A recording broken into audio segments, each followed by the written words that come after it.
MPO ভুক্তির প্রক্রিয়ায় সুবিধা পেতে সরাসরি শিক্ষা কর্মকর্তার দপ্তরেই ঘুষের প্রস্তাব, এমন অভিযোগে রংপুরে আটক হয়েছেন কুড়িগ্রামের রৌমারীর এক শিক্ষক। সোমবার বিকেলে মাধ্যমিক ও উচ্চ শিক্ষা অধিদপ্তর রংপুর কার্যালয়ে ঘটনাটি ঘটে।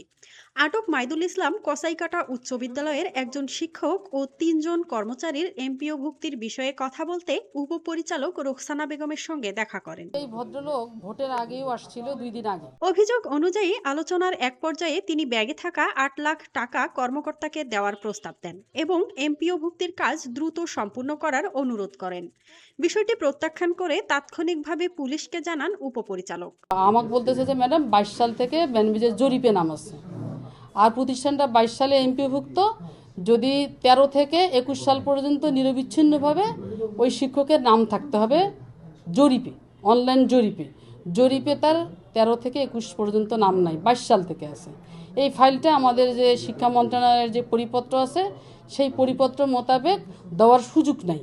তা আমি ওনাকে বললাম যে এটা তো হচ্ছে শিক্ষা মন্ত্রণালয়ের পরিপত্র, যদি 22 সাল নাম থেকে থাকে তাহলে তো সুযোগ নাই। অন্যদিকে আটক মাইদুল ইসলাম উপস্থিত সকলের কাছে নিজের ভুল স্বীকার করেন।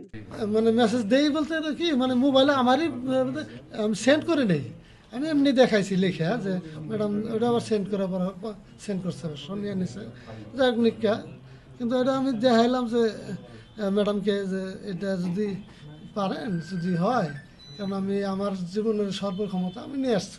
এ বিষয়ে রংপুর মেট্রোপলিটন পুলিশের কোতোয়ালি থানার ওসি বলেন, জিজ্ঞাসাবাদ শেষে প্রয়োজনীয় আইনগত ব্যবস্থা নেওয়া হবে।